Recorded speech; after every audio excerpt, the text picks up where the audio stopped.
Bonjour à tous, nous allons maintenant nous concentrer sur l'utilisation du logiciel Cathy de Askia avec lequel vous allez administrer vos questionnaires. Alors la première étape est de se connecter au FortiClient. Donc on ouvre le FortiClient, l'information de l'identifiant et du mot de passe sont déjà renseignées. Ça a été fait par le support informatique au moment de l'installation. Donc on se connecte. Première étape à faire avant de commencer.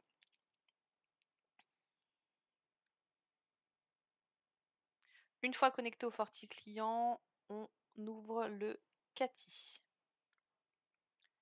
On arrive sur la page avec tous les enquêteurs, la liste des enquêteurs, et donc vous devez trouver votre nom et prénom. Donc il faut chercher en fonction de votre statut. Donc pour les auto-entrepreneurs, ça sera AE suivi de votre nom et prénom.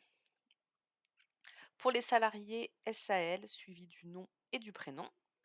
Pour les Student Pop, Stud.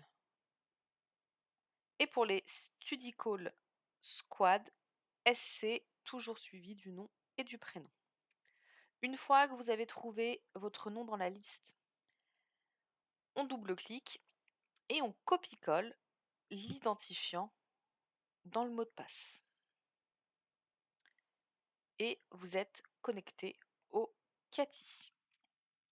Donc, vous serez toujours affecté à l'étude sur laquelle vous avez été briefé. Donc, une fois connecté, les appels se lancent.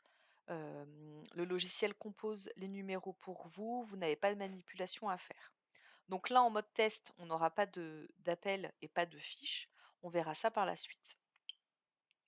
Je vais maintenant vous expliquer les fonctionnalités de ce premier écran et on passera au reste par la suite. Alors, pause débrief. Donc là, en cliquant sur la pause, ça vous permet de vous mettre en pause débrief. Donc en cliquant sur débrief et en faisant OK, ça vous met en pause débrief. Ici, vous avez un petit combiné, il sera toujours bleu, ce qui veut dire que la communication est en cours. Quand on vous demande de vous mettre en pause débrief, il faut raccrocher, ce qui va griser le téléphone.